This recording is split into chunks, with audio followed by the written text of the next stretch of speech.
അത് യോവേൽ പ്രവചന പുസ്തകം 2-ാം അധ്യായത്തിൽ കാണാം.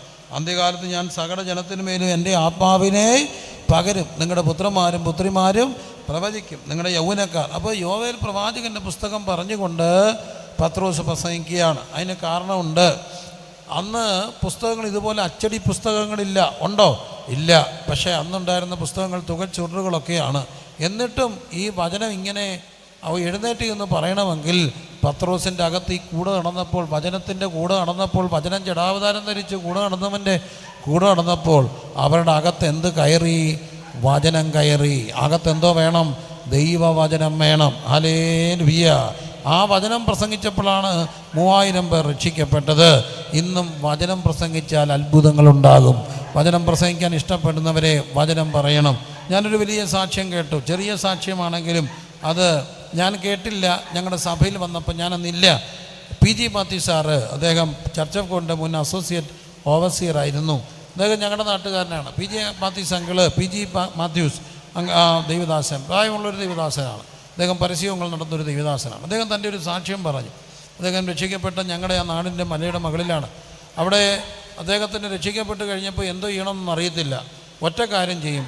10, 16, 17 വയസ്സൊക്കെയുള്ള ചെറുപ്പക്കാരൻ ഒരു പാറയുടെ പുറത്ത് കയറിയുന്നുണ്ട് എന്ന് 4 മണിക്ക് ഒരു 8-10 വാക്യം വിളിച്ച് പറയും. ചുമ്മാ അങ്ങ് വിളിച്ച് പറയും. അതെല്ലാം മാനസാന്തരപ്പെടാൻ ഞാൻ നീയും അങ്ങനെ തന്നെ നശിച്ചു പോകും. വിശ്വസിക്കുകയും സ്ഥാനം ഏൽക്കുകയും ചെയ്യുന്നവൻ രക്ഷിക്കപ്പെടും. ഇപ്പോഴൊക്കെയാണ് ഈ കൺവെൻഷനൊക്കെ പാട്ട്. മറ്റേ കൺവെൻഷനൊക്കെ തുടങ്ങുമ്പോൾ ആദ്യം എന്ത് വിളിച്ച് പറയും? വാക്യങ്ങൾ വിളിച്ച് പറയും. വാക്യങ്ങളാണ് കൺവെൻഷൻ നോട്ടീസിൻ്റെ മകളിൽ പോലും എന്താ എഴുതുക? വാക്യം എഴുതിയാണ് കൺവെൻഷൻ കൊടുക്കുക. അപ്പോൾ വാക്യങ്ങൾ വിളിച്ച് പറയുമായിരുന്നു. അദ്ദേഹം വാക്യങ്ങൾ വിളിച്ച് പറയും. ആര് കേട്ടു ആര് കേട്ടില്ല അറിയില്ല. പക്ഷേ അദ്ദേഹത്തിൻ്റെ മകൻ ഇന്ന് ഓസ്ട്രേലിയ ബ്രിസ്ബെയിനിൽ പാസ്റ്റർ ജസ്വിൻ, അനുഗ്രഹിക്കപ്പെട്ടൊരു സഭയുണ്ട്, നല്ലൊരു ദേവദാസൻ. ഞാനവിടെ പോയിട്ടുണ്ട്. അദ്ദേഹം എൻ്റെ അടുത്തൊരു സുഹൃത്താണ്. വളരെ അടുത്തൊരു ആത്മീയ ബന്ധം പാസ്റ്റർ ജസ്വിനുമായിട്ട് എനിക്ക് ഉണ്ടാകാൻ ഇടയായി തീർന്നു. അദ്ദേഹം PG മാത്യൂസ് അങ്കിൾ വർഷങ്ങൾക്ക് ശേഷം മകനെ സന്ദർശിക്കാൻ ഓസ്ട്രേലിയ ചെന്നപ്പോൾ തന്നെ തേടി ഒരു കുഞ്ഞ് വന്നിട്ട് പറഞ്ഞു, പാസ്റ്റർ അങ്കിള് 10, 17 വയസ്സുള്ളപ്പം വിളിച്ച് പറഞ്ഞുകൊണ്ട് വാക്യം പറയുമ്പോൾ അന്ന് എനിക്ക് 8 വയസ്സ്. പക്ഷേ 8 വയസ്സ് പ്രായമുള്ള ഞാൻ ഒരു വാക്യം കേട്ടു, അന്ന് യേശുവിനെ രക്ഷകനായി സ്വീകരിച്ചു. ഒരു വാക്യം കേട്ടത് യേശുവിനെ രക്ഷകനായി സ്വീകരിച്ചു എന്ന് ആ കുഞ്ഞ് വന്ന് സാക്ഷ്യം പറഞ്ഞപ്പോൾ ഇന്നും കവലകളിലൊക്കെ നിന്നുകൊണ്ട് 8ഉം 8ഉം അറിയാതെ 10 വാക്യം വിളിച്ച് പറയുന്നവരുടെ അകത്തൂടെ വരുന്ന ജീവൻ്റെ മൊഴികൾ. ഹല്ലേലൂയ. എന്തിനാണ് ഈ കൺവെൻഷൻ നടത്തുക? പ്രിയ സഭനൊക്കെ കഷ്ടപ്പെട്ടാണ് ഈ യോഗം നടത്തുക. പൈസയുടെ തിരത്തള്ളൽ കൊണ്ടല്ല. കൺവെൻഷൻ നടത്തിയിട്ട് 10 പേരോട് അതിൻ്റെ ക്രെഡിറ്റ് എടുക്കാനുണ്ട്. എന്ത് ക്രെഡിറ്റാണ്? കുറേ കുറ്റമല്ലാതെ എന്ത് ക്രെഡിറ്റാണ് കിട്ടുക? പക്ഷെ ഒരു കാര്യം ഉറപ്പുണ്ട്, പറയപ്പെടുന്ന വചനങ്ങൾ നാളെ ഫലം തരാതെ മടങ്ങി വരികയില്ലെന്നുള്ള ഉറപ്പ്. കരമടിച്ച് സ്തുതിച്ച് പ്രാർത്ഥിച്ചേ. വചനത്തിന് ശക്തിയുണ്ട്, വചനത്തിന് ശക്തിയുണ്ട്. അതുകൊണ്ട് എല്ലാ മക്കളോടും പറയട്ടെ, എന്ത് വായിക്കണം? ദൈവവചനം വായിക്കണം, ദൈവവചനം വായിക്കണം. എല്ലാ മക്കളും പറഞ്ഞേ എന്ത് ചെയ്യണം? ദൈവവചനം വായിക്കണം. ദൈവവചനം വായിക്കുമ്പോൾ ബൈബിള് കയ്യിലെടുക്കണം. 1 കയ്യിലെടുക്കണം, കണ്ണുകൊണ്ട് കണ്ടു. 2 അത് ഉറക്കെ വായിക്കണം. വായിക്കുമ്പോൾ നമ്മുടെ വിരലുകൾ ആ വേദപുസ്തകത്തിൻ്റെ താളിൽ തൊടണം. ഇന്നങ്ങനെ സൗകര്യം കിട്ടിയില്ലേ? എന്തുകൊണ്ട് തൊടണം? എൻ്റെ കൈ തൊട്ട ജീവൻ്റെ വചനം. ഹല്ലേലൂയ. എൻ്റെ കൈ തൊട്ട ജീവൻ്റെ വചനം. അത് കേൾക്കണം, കാത് കേൾക്കണം, കണ്ണ് കാണണം. ഹല്ലേലൂയ. എനിക്ക് ഈ വചനത്തോടൊരു താല്പര്യം ഒരു തരത്തിലുള്ളത്. ഇപ്പോഴൊക്കെയാണ് ഈ ഫോട്ടോ വലിയൊരു സംഭവം അല്ലാതായി മാറിയത്. ഇന്ന് ഫോട്ടോ ഒരു വിഷയമല്ല, ആണോ? എല്ലാവരും സെൽഫി ഉള്ളതുകൊണ്ട് ഇഷ്ടം പോലെ ഫോട്ടോയാണ്. പക്ഷെ പണ്ട് ഫോട്ടോ എടുക്കുക എന്ന് പറഞ്ഞാൽ വലിയ സംഭവമാണ്. പ്രായമാകുന്ന അച്ഛനും അമ്മയും വീട്ടിലുള്ളപ്പോൾ ഒരു ഫോട്ടോഗ്രാഫറെയൊക്കെ വിളിച്ചുകൊണ്ട് വരും. ബ്ലാക്ക് ആൻഡ് വൈറ്റ് ഫോട്ടോ അവർ ഭയങ്കര ഇതൊക്കെ ആയിട്ട് വന്ന് എടുക്കും. ഫോട്ടോ എടുക്കാൻ വരുമ്പോൾ ചിലർക്കെങ്കിലും ഇഷ്ടപ്പെടത്തില്ല. ചിലർ പറയും, ഇപ്പം എൻ്റെ ഫോട്ടോ ഒന്നും എടുക്കണ്ട, ഞാൻ അങ്ങനെ ഇപ്പം ഭിത്തിയെ കയറുന്നില്ല. ഫോട്ടോ എടുത്താൽ അതിൻ്റെ അർത്ഥം എവിടെ വെക്കുമെന്നാണ്? ഭിത്തിയിൽ തൂക്കാനാ അല്ലേ? ഭിത്തിയെ തൂക്കാനാ. അപ്പോൾ എന്നാലും അപ്പച്ചനും അമ്മച്ചോടും ഫോട്ടോ എടുക്കാൻ വരുമ്പോൾ ഒരുമാതിരിപ്പെട്ട ഒരു സിറിയൻ ക്രിസ്ത്യൻ ബാക്ക്ഗ്രൗണ്ടൊക്കെ ഉണ്ടായിരുന്നു, അല്ലെങ്കിൽ ക്രൈസ്തവ പശ്ചാത്തലമുള്ള പലരും, യാക്കോബക്കാരോ മർത്തോമക്കാരോ ആകട്ടെ, അവരൊരു കാര്യം ചെയ്യുമായിരുന്നു. അവർ വന്ന് ഫോട്ടോയ്ക്ക് നിൽക്കുമ്പം കയ്യിലെന്തോ കാണും? വേദപുസ്തകം കാണും. അവർ വേദപുസ്തകം എങ്ങനെ പിടിക്കുക? വേദപുസ്തകം എങ്ങനെ പിടിച്ചതെന്ന് കണ്ടിട്ടുള്ളവർ പറയാം. വേദപുസ്തകം അവരെങ്ങനെ പിടിച്ചെന്നറിയാം മക്കളെ? അറിയാവുന്ന ആരെങ്കിലും ഉണ്ടെങ്കിൽ ഒന്ന് പിടിച്ച് കാണിച്ച്. അങ്ങനെ ഒന്ന് പിടിച്ച് അണ്ടാ കറക്റ്റ് പിടിച്ചു. അത് കറക്റ്റ്, അത് കറക്റ്റ്. ഒന്ന് എഴുന്നിട്ട് ഇന്ന് കാണിച്ചണ്ടി കുഞ്ഞ് കണ്ടിട്ടില്ല. ബ്രദർ ഒന്ന് കാണിച്ചാൽ മതി, നല്ലൊരു കാര്യം. നമ്മുടെ ക്യാമറക്കാരൊന്ന് കാണിച്ചേക്കാം, നിങ്ങളും കൂടെ കാണണം. അതുകൊണ്ട് ഇങ്ങനെ അതുകൊണ്ട് ഇങ്ങനെ പിടിച്ചോണ്ട് സത്യവേദപുസ്തകം കണ്ടോ ഇങ്ങനെ നെഞ്ചോട് ചേർത്ത് പിടിച്ച് വേദപുസ്തകം. പെങ്കൊച്ചുണ്ട് പറയാ, കാണാൻ കൊള്ളാന്നൊരു കൊച്ച, എൻ്റെ പാർശ്വ എവിടെ പോയാലും ശല്യ, അങ്ങ് പ്രൊപ്പോസ് ചെയ്യുക, പുറകെ വരിക, ഇഷ്ടമാണ്. ഞാൻ പറഞ്ഞ രക്ഷയുടെ ഒരു വഴിയുണ്ട്. സത്യവേദപുസ്തകം നെഞ്ചത്തെ പിടിച്ചുകൊണ്ടൊരു ഫോട്ടോ എടുത്ത് പ്രൊഫൈൽ പിക്ചർ ഇടുക. ആരെങ്കിലും റിക്വസ്റ്റ് അയക്കുമോ? ഇല്ല. എടാ ഈ നമുക്ക് പറ്റിയ കേസല്ലടാ, അത് കന്യാസ്ത്രീയാടാ, പോട്ടടാ, എടാ വിട്ടുകളയടാ, പറ്റിയല്ലെന്ന് പറയടാ, രക്ഷയുടെ ഒരു വഴിയാടാ അത്. അങ്ങനെ വേദപുസ്തകം നെഞ്ചോട് പിടിച്ചുകൊണ്ട് പിള്ളേർ പ്രൊഫൈട്ടോ കഞ്ചാവ് ജോയിൻ്റ് അടിക്കാൻ വിളിക്കത്തില്ല. എടാ വരുന്ന ഒരെണ്ണം വഹിക്കാൻ വിളിക്കില്ല. വേദപുസ്തകത്തിന് ഭയങ്കര ശക്തിയാണ്. അപ്പോൾ വേദപുസ്തകം കയ്യിൽ വേണം. 2, വേദപുസ്തകം വായിക്കണം. 3, വേദപുസ്തകത്തെ തൊടണം. വേദപുസ്തക വചനങ്ങൾ ബൈഹാർട്ടായിണം. എൻ്റെ ഹൃദയത്തിൽ വചനമുണ്ടോ, ആറ്റരികത്ത് നട്ടിരിക്കുന്നതും തക്ക കാലത്ത് ബലം കായ്ക്കുന്നതും ഇലവാടാത്തതുമായ വൃക്ഷം പോലെ ഇരിക്കും. കരമടിച്ച് ശ്രദ്ധിച്ചേ, വചനം പറയണം, വചനം വായിക്കണം കേട്ടോ.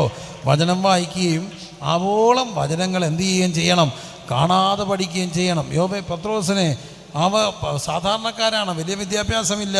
പക്ഷെ പത്രോസ് എഴുന്നേറ്റ് ഇന്ന് വചനം പ്രസംഗിച്ചു, വചനം പറഞ്ഞു. 17-ാം വാക്യത്തിൽ വചനം, 21 വരെ വചനം, 25 മുതൽ 2:25 മുതൽ വചനം, വീണ്ടും 35-ൽ വചനം കോട്ട് ചെയ്ത് പ്രസംഗിക്കുകയാണ്.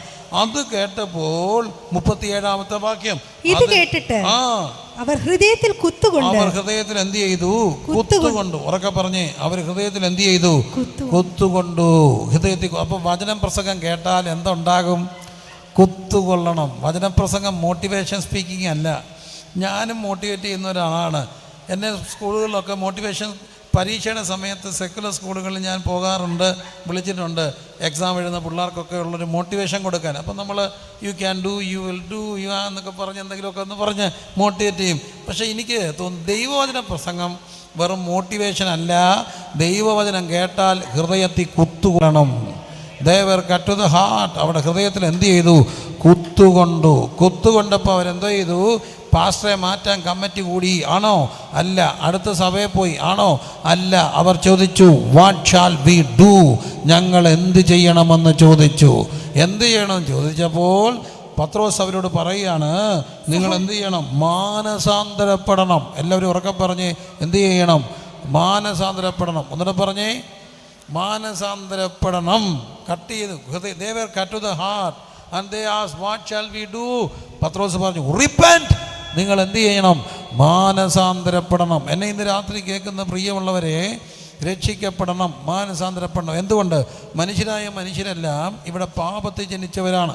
ആദാമിലെല്ലാവരും മരിക്കും, ക്രിസ്തുവിലെല്ലാവരും ജീവിക്കപ്പെടും. റോമർ 5:12 ഏകലംഘനത്താൽ പാപവും പാപത്താൽ മരണവും ലോകത്തിലേക്ക് കടന്നു വന്നു. അതുകൊണ്ട് എല്ലാവരും പാപം ചെയ്യുകയാൽ മരണം സകല മനുഷ്യരിലും പരന്നിരിക്കുന്നു. അതുകൊണ്ട് മനുഷ്യൻ പാപിയാണ്. അതൊരു യാഥാർത്ഥ്യമാണ്. മനുഷ്യരെല്ലാം പാപത്തിൽ എൻ്റെ അമ്മ എന്നെ ഗർഭം ധരിച്ചു. അപ്പം ആരും നീതിമാനില്ല, ഒരുത്തം പോലും ഇല്ല. എല്ലാവരും പാപം ചെയ്ത് ഒരുപോലെ എന്ത് നഷ്ടപ്പെടുത്തി? ദൈവ തേജസ് നഷ്ടപ്പെടുത്തി. അപ്പം പാപം ചെയ്ത മനുഷ്യൻ, പാപിയായ മനുഷ്യൻ, അതാണ് മനുഷ്യൻ്റെ പ്രശ്നം. പാപമാണ്, അത് അടിസ്ഥാനപരമായ പ്രശ്നമാണ്. മനുഷ്യൻ ആരാണ്? പാപിയാണ്. ഈ പാപിയായ മനുഷ്യനെ രക്ഷിക്കുവാൻ പാപത്തിൻ്റെ കർമ്മങ്ങൾക്കും പരിഹാരങ്ങൾക്കും കഴിയാതിരിക്കുമ്പോൾ കർത്താവായ യേശുക്രിസ്തു ജഡാവതാരം എടുത്ത് മനുഷ്യനായി 30 വയസ്സ് വരെ മാതാപിതാ കീഴ്പ്പെട്ട് ജീവിച്ച് 3.5 വർഷക്കാലം പരിശുശ്രൂഷയെ ക്രിസ്തുവേശു 33 തിരുവയസ്സിൽ 6 കോടതി വിസ്തരിക്കപ്പെട്ടു. എന്നിട്ട് പിലാത്തോസിൻ്റെ അരമനയിൽ അടിക്കപ്പെട്ടു. എന്തിനാണ് അടിക്കപ്പെട്ടത്? ഒരു തെറ്റും ചെയ്യാത്തവൻ ശിക്ഷിക്കപ്പെട്ടു. യേശു നമുക്ക് വേണ്ടി എന്തേറ്റു? ശിക്ഷയേറ്റു. ഈ കർത്താവിനെ രക്ഷകനായി ഹൃദയത്തിൽ സ്വീകരിക്കണം. എന്തിനാണ് ശിക്ഷയേറ്റത്? സർച്ചക്രവർത്തിമാരുടെ കാലഘട്ടം. നല്ലൊരു അത് പറയാൻ മനസ്സിലാക്കി തരാൻ അതിൽ പല ഒരു കഥ എൻ്റെ മനസ്സിൽ വരുന്നില്ല. സർച്ചക്രവർത്തിമാരുടെ കാലഘട്ടത്തിൽ ആ കിരാത ഭരണത്തിനെതിരെ ഉണ്ടായ ഒരു മൂവ്മെൻറ്റ്, ആ മൂവ്മെൻ്റെ ഭാഗമായി ഒരു പറ്റം ചെറുപ്പക്കാർ ഒരു ഗറില്ല യുദ്ധമുറ പോലെ വനാന്തരങ്ങളിലൂടെ സഞ്ചരിക്കുകയാണ്. ദീർഘദിവസങ്ങളുടെ യാത്ര. അവിടെ ലക്ഷ്യം കൊട്ടാരമാണ്, സർക്കാർ കൊട്ടാരം. പക്ഷേ ഈ ഒരു ഗ്രൂപ്പ് യാത്ര ചെയ്തപ്പോൾ അവർ കാര്യം തീരുമാനിച്ചു, ഇത്രയും ദിവസത്തെ യാത്ര ഭക്ഷണം ഇടയ്ക്ക് ശേഖരിക്കാൻ ഒക്കില്ല. പക്ഷേ ഇത്രയും യാത്രയ്ക്ക് വേണ്ട ഭക്ഷണം ശേഖരിച്ചുകൊണ്ട് പോകാൻ ഒക്കില്ല. അതുകൊണ്ട് ഒരു നേരമേ ഭക്ഷണമേ ഉള്ളൂ, ഇത്ര ലിമിറ്റഡ് ഭക്ഷണമേ ഉള്ളൂ. കൂടുതൽ ഭക്ഷണം കഴിച്ചാൽ അവരെ കെട്ടിയിട്ട് 25 അടി അടിക്കണം. ഏതൊരു സംഘത്തിന് നിയമം വേണം. അങ്ങനെ തീരുമാനിച്ച് ഇവർ പോവുകയാണ്. പക്ഷേ സംഘത്തലവന് മനസ്സിലാകുന്നു, ഒരു രാത്രി ആരോ കൂടുതൽ ഭക്ഷണം കഴിക്കുന്നു. ആരാണത്? അന്വേഷണം നീണ്ടു. ഒടുവിൽ കണ്ടെത്തി സംഘത്തലവൻ്റെ അമ്മയാണ്. അമ്മ മറ്റാരുമില്ലാത്തതുകൊണ്ട് ഇവരുടെ ഗ്രൂപ്പിലുണ്ട്. അമ്മയാണ് ഭക്ഷണമൊക്കെ വെച്ചു. ഈ അമ്മ കൂടുതൽ ഭക്ഷണം കഴിക്കുന്നു. പക്ഷേ നിയമം പറഞ്ഞു പോയില്ലേ, മാറ്റമില്ല. എല്ലാവരും ഓർത്തു സംഘത്തലവൻ എന്തായിരിക്കും പറയുക, അമ്മയാകുമ്പോൾ മാറ്റം ഉണ്ടാകുമോ? പക്ഷേ അദ്ദേഹം പറഞ്ഞു, നിയമത്തിൻ്റെ വഴിക്ക്, അമ്മ വേറെ നിയമം വേറെ, നിയമത്തിൻ്റെ വഴിക്ക് 25 അടി അടിക്കണം, കെട്ടിയിട്ട് അടിക്കണം. വൃദ്ധയായ പാതുവായ അമ്മയെ കൊണ്ടുവന്നു മരത്തിന്മേൽ കെട്ടിയിട്ടു. ദയനീയമായി അമ്മ ഈ മകനെ നോക്കുന്നുണ്ട്, വല്ല കനിമുണ്ടാകുമോ? ക്രൂരമായി മകൻ നിൽക്കുന്നു. അടിക്കാൻ വന്നു. ചാട്ടക്കാരൻ വന്നു. ചാട്ടയെടുത്തുകൊണ്ട് അടിക്കാനായിയാണ്. ചാട്ടയെടുത്ത് ആഞ്ഞ് അടിക്കാൻ തുടങ്ങുമ്പോൾ ഒരു കാര്യം സംഭവിച്ചു. ആ കെട്ടിയിരുന്ന അമ്മയുടെ ആ മരത്തിലോട്ട് ചാട്ടക്കാരനും ചാട്ട അടിക്കും ഇടയ്ക്ക് ഈ മകൻ സംഘത്തലവൻ അടിക്കാൻ കൽപ്പനയിട്ട ഈ മകൻ ഓടി വന്നിട്ട് അമ്മയെ കെട്ടിപ്പിടിച്ച് ചെന്നു. അടി വീണു. 1, 2, 3, 4, 5, 6, 25 വരെ. ആരാ അടി കൊണ്ടത്? മകനാണ്. അടി കൊള്ളേണ്ടത് ആർക്കാ? അമ്മയ്ക്കാണ്. ഇതുതന്നെയാണ് മാനവകുലമേ പാപത്തിൻ്റെ ശിക്ഷയേക്കേണ്ട നമ്മുടെ ശിക്ഷ. മനുഷ്യനെ പൊതിഞ്ഞുകൊണ്ട് ഒരാൾ നിന്നു. ആരാ? ജഡാവതാരമെടുത്ത ക്രിസ്തു. അതുകൊണ്ട് റോമർ 8:1 ഇപ്പോൾ ക്രിസ്തുവേശു ഉള്ളവർക്ക് എന്തില്ല? ശിക്ഷാവധിയില്ല. ജീവൻ്റെ ആത്മാവിൻ്റെ പ്രമാണം എനിക്ക് പാപത്തിൻ്റെയും മരണത്തിൻ്റെയും പ്രമാണത്തിൽ നിന്ന് ക്രിസ്തുവേശുവിൽ സ്വാതന്ത്ര്യം. ജഡത്താലുള്ള ബലഹീന നിമിത്തം എല്ലാവരും ചേർന്ന് പറഞ്ഞേ, ജഡത്താലുള്ള ബലഹീനത നിമിത്തം ന്യായപ്രമാണത്തിന് കഴിയാഞ്ഞതിനെ സാധിപ്പാൻ ദൈവം തൻ്റെ പുത്രനെ പാപജടത്തിൻ്റെ സ്വരൂപത്തിനും പാപം നിമിത്തവും അയച്ചിട്ട് പാപത്തിനും ജഡത്തിൽ ശിക്ഷ വിധിച്ചു. ശിക്ഷ ക്രിസ്തുവേറ്റു. എൻ്റെ ശിക്ഷ അവൻ്റെ മേലായി. എൻ്റെ ശിക്ഷ അവൻ്റെ മേല. അവൻ എന്നെ പൊതിഞ്ഞുകൊണ്ട് നിന്നു. എല്ലാവർക്കും വേണ്ടിയാണ് ക്രിസ്തു ശിക്ഷയേറ്റത്. പക്ഷേ ആ യേശു ക്രിസ്തുവിനെ രക്ഷകനും കർത്താവുമായി ഹൃദയം കൊണ്ട് വിശ്വസിച്ച് സ്വീകരിക്കുമ്പോൾ ഒരു കാര്യം നിന്നിൽ സംഭവിക്കും. അവൻ നമ്മെ ഇങ്ങനെ പൊതിയും. ഹല്ലേലൂയ. അവനെ കർത്താവെന്ന് ഹൃദയം കൊണ്ട് വിശ്വസിച്ച് വാ കൊണ്ട് ഏറ്റുപറയുമ്പോൾ എന്തു ചെയ്യും? രക്ഷിക്കപ്പെടും. ഇന്ന് രക്ഷ വ്യക്തിപരമാണ്. പഴയ നിയമത്തിൽ ഞാനും എൻ്റെ കുടുംബവും ഞങ്ങൾ യഹോവയെ സേവിക്കും. ഇന്ന് കുടുംബത്തിൻ്റെ പേരൊരു അനുഗ്രഹമുണ്ട്. എന്നാൽ പുതിയ നിയമ പാക്കേജിൽ രക്ഷ ഇൻഡിവിജ്വലാണ്, വ്യക്തിപരമാണ്. പ്രിയമുള്ളവരെ, വ്യക്തിപരമായി ക്രിസ്തുവിനെ രക്ഷകനായി സ്വീകരിച്ചാൽ അവൻ നിന്നിലാകും, നീ അവനിലാകും. ക്രിസ്തുവേശു ഉള്ളവർക്ക് എന്തില്ല? ശിക്ഷാവധിയില്ല. കരമടിച്ച് സ്തുതിച്ചേ. എല്ലാവരും കരങ്ങളടിച്ച് സ്തുതിച്ചേ. രക്ഷിക്കപ്പെടുവാൻ നാം എന്ത് ചെയ്യണം? നിങ്ങൾ രക്ഷിക്കപ്പെടണം. എങ്ങനെ? റോമർ 10:9 കർത്താവായ യേശുവിനെ കർത്താവെന്ന് ഹൃദയം വാ കൊണ്ട് ഏറ്റു പറയുകയും ഹൃദയം കൊണ്ട് വിശ്വസിക്കുകയും ചെയ്യണം. എന്തിനാണ് വാ കൊണ്ട് ഏറ്റു പറയുന്നത്? അന്ന് റോമൻ ചക്രവർത്തിമാരുടെ കാലഘട്ടം. കൈസരാണ് ചക്രവർത്തി. ആ ചക്രവർത്തി യു ആർ മൈ ലോർഡ് എന്ന് പറഞ്ഞാൽ പൗരത്വം കിട്ടും, അംഗീകാരം കിട്ടും. എന്നാൽ രക്ഷിക്കപ്പെട്ടവൻ പറയും യേശുവാണ് കർത്താവ്. കിട്ടുന്നത് എന്താണെന്നറിയാമോ?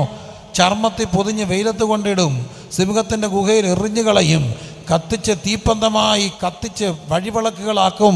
എന്നിട്ട് അവർ പറഞ്ഞു, യേശുവേ അങ്ങാണെൻ്റെ കർത്താവ്, അങ്ങാണെൻ്റെ കർത്താവ്, അങ്ങാണെൻ്റെ കർത്താവ്. രക്ഷിക്കപ്പെട്ടവൻ ചോദിക്കുമ്പോൾ കൈവക്കാൻ ഇച്ചിരി മടിച്ചു. വീണ്ടും ഉപദേശി ആഞ്ഞോദിച്ചപ്പോൾ ഒന്ന് കൈവക്കി.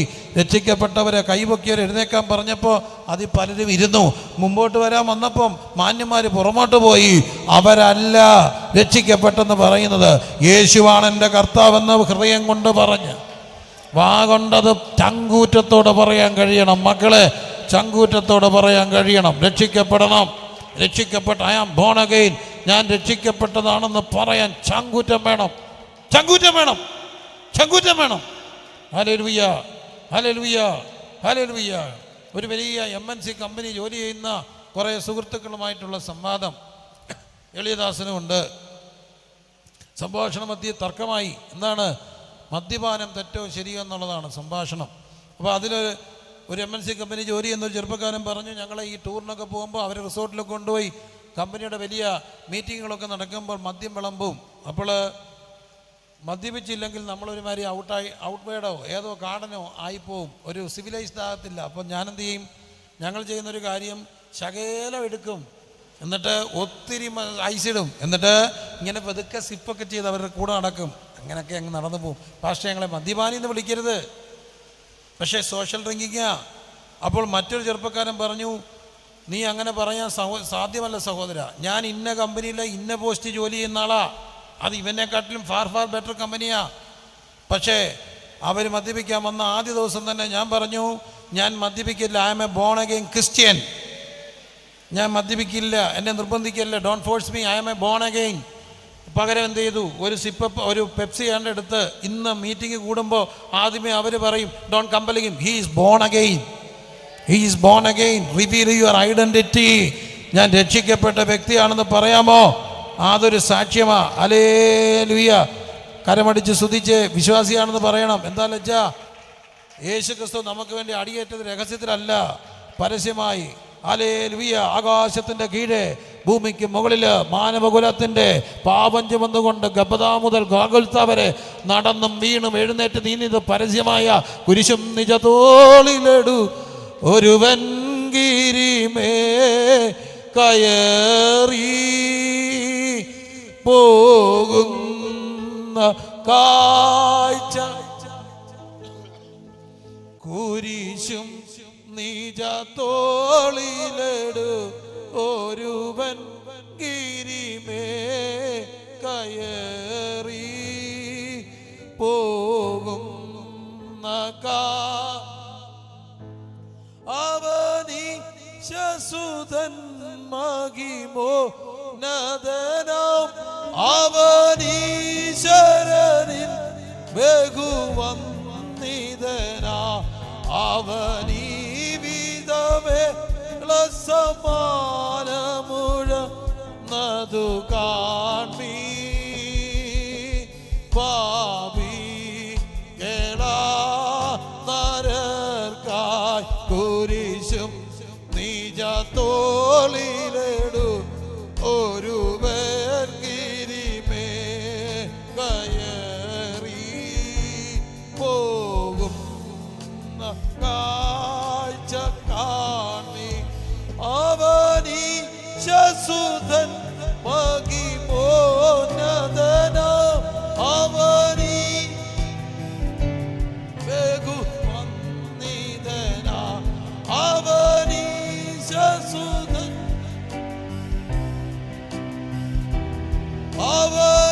അവനീശ്വരനിൽ ബഹുവന്ദിതനാ, അവനീ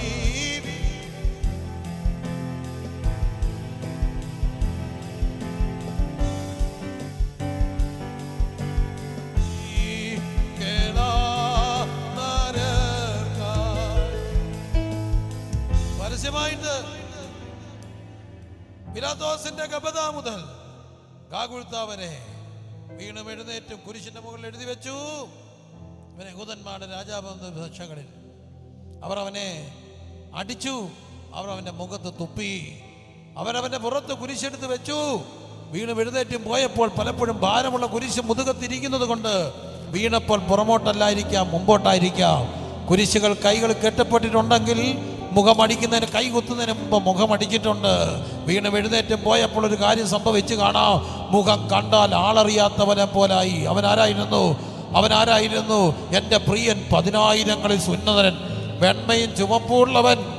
ഹല്ലേലൂയ. എൻ്റെ പ്രിയൻ 10,000ങ്ങളിൽ ഉന്നതൻ, വെണ്മയും ചുമപ്പുള്ളവൻ എന്ന യെശയ്യാവ് പറയുന്നു. അവനെ കണ്ടാൽ ആളറിയാത്തവനെ പോലെ അവൻ വിരൂപനായി. എന്തിനാണ് വൈരൂപ്യപ്പെട്ടെന്ന് അറിയാമോ നാട്ടുകാരെ, പ്രിയമുള്ളവരെ?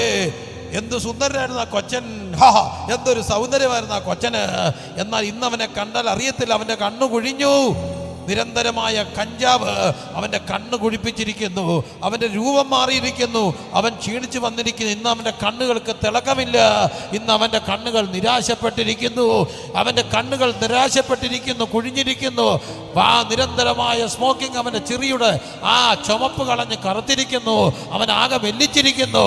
അവൻ്റെ രൂപത്തെ തിരികെ കൊണ്ടുവരുവാൻ, പാപം വൈകൃതപ്പെടുത്തിയ മാനവകുലത്തിന്റെ വൈരൂപ്യം മാറ്റാൻ ഒരുവൻ കാൽവരി കുരിശിൽ വിരൂപനായി. എല്ലാവരും കണ്ണുകൾ അടച്ചൊന്ന് പ്രാർത്ഥിച്ച്, യേശുവേ ഈ അങ്ങയാണോ ഞാൻ ഏറ്റുപറയാൻ മടിക്കുന്നത്? ഈ അങ്ങയാണോ ഞാൻ വിശ്വസിക്കാൻ മടിക്കുന്നത്? ഹല്ലേലൂയാ, ഹല്ലേലൂയാ, ഹല്ലേലൂയാ. കണ്ണുകളെല്ലാവരും അടച്ച് അല്പസമയം ധ്യാനിച്ചേ. ഹല്ലേലൂയാ, ഹല്ലേലൂയാ, ഹല്ലേലൂയാ. ക്രൂശിന്മേൽ, ക്രൂശിന്മേൽ,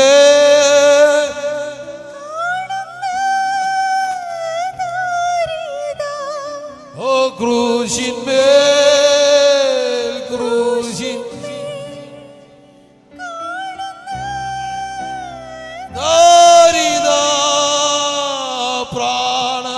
പ്രാണനാഥൻ, പ്രാണനാഥൻ എൻ പേർക്കായി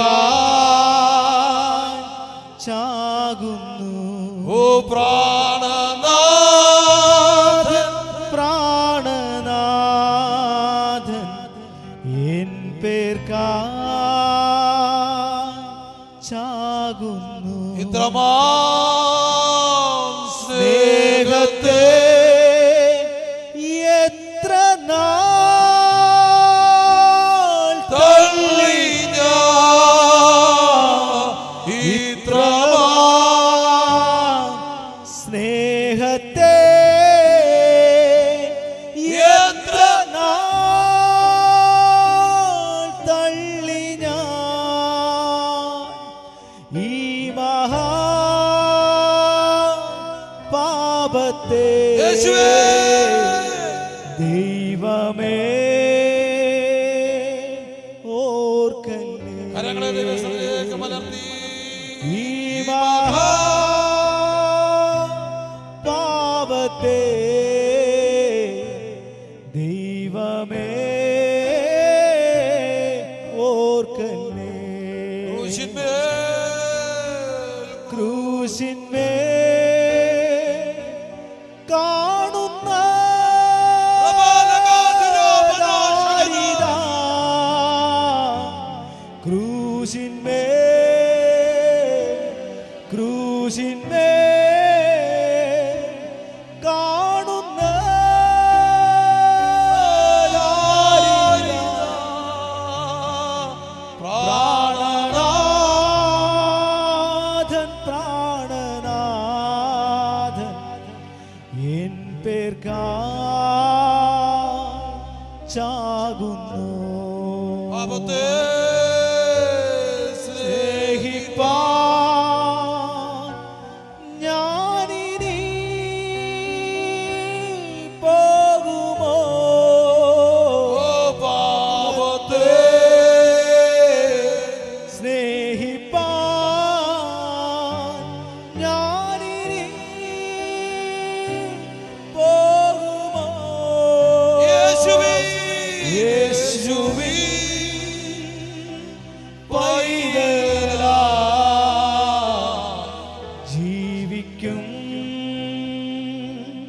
ഞാനിനി, യേശുവിൻ പൈതലാ ജീവിക്കും ഞാനിനി. കഷ്ടങ്ങൾ വന്നാലും നഷ്ടങ്ങൾ വന്നാലും, യേശുവേ, കഷ്ടങ്ങൾ വന്നാലും നഷ്ടങ്ങൾ വന്നാലും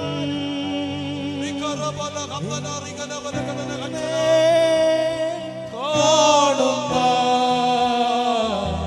സ്നേഹത്തെ ഓർക്കും ഞാൻ, ക്രൂശിന്മേൽ കാണുന്ന സ്നേഹത്തെ ഓർക്കും ഞാൻ. ആകർത്താവായ യേശു നമുക്ക് വേണ്ടി അടിയേറ്റ ക്രിസ്തുവിനെ ഹൃദയത്തിലേക്ക് സ്വീകരിക്കുക. പരസ്യമായി പറയണം, ആ കർത്താവിൻ്റെ രക്ഷകനാണ്, അവൻ എൻ്റെ ഉടയവനാണ്, ഞാൻ അവൻ്റെ മകനാണ്, അവിടുന്ന് എനിക്ക് പിതാവാണ്. ഹല്ലേലൂയ. ലജ്ജിക്കരുത്, ലജ്ജിക്കരുത്, ലജ്ജിക്കരുത്, ലജ്ജിക്കരുത്, ലജ്ജിക്കരുത്, ലജ്ജിക്കരുത്. മക്കളെ, ലജ്ജിക്കരുത്. വിശ്വാസിയാണെന്ന് പറയാൻ ചമ്മരുത് പറയണോ? യേശു എൻ്റെ കർത്താവാണ്, ഞാനൊരു വിശ്വാസിയാണ്. എന്താ ലജ്ജ? ലജ്ജിക്കാത്ത സാക്ഷികളായി നിൽക്കണം. രക്ഷിക്കപ്പെടണം, രക്ഷിക്കപ്പെട്ടുകൊണ്ടേയിരിക്കണം. ഒരു ദിവസം അവനെ കാത്തിരിക്കുന്നവർ രക്ഷയ്ക്കായി അവൻ പാപം കൂടാതെ രണ്ടാമതും എന്താകും? പ്രത്യക്ഷനാകുമ്പോൾ കർത്താവ് താൻ ഗംഭീരനാദത്തോടും പ്രധാന ദൈവദൂതൻ്റെ ശബ്ദത്തോടും ദൈവത്തിൻ്റെ ചേർന്ന് പറഞ്ഞ് ദൈവത്തിൻ്റെ കാഹളത്തോടും കൂടെ സ്വർഗത്തിൽ നിന്ന് ഇറങ്ങി വരുമ്പോൾ ക്രിസ്തുവിൽ മരിച്ചവർ മുമ്പ് ഉയർക്കുകയും ജീവനോട് ശേഷിക്കുന്നവർ രൂപാന്തരപ്പെടുകയും ചെയ്യും. രക്ഷയുടെ പൂർണ്ണതയെത്തുകയാണ്. പിന്നെ നാം എപ്പോഴും കർത്താവിനോട് കൂടെ ആയിരിക്കും. ഈ വചനങ്ങളെ കൊണ്ട് അന്യോന്യം ആശ്വസിപ്പിച്ചു കൊള്ളണം, രക്ഷിക്കപ്പെടണം.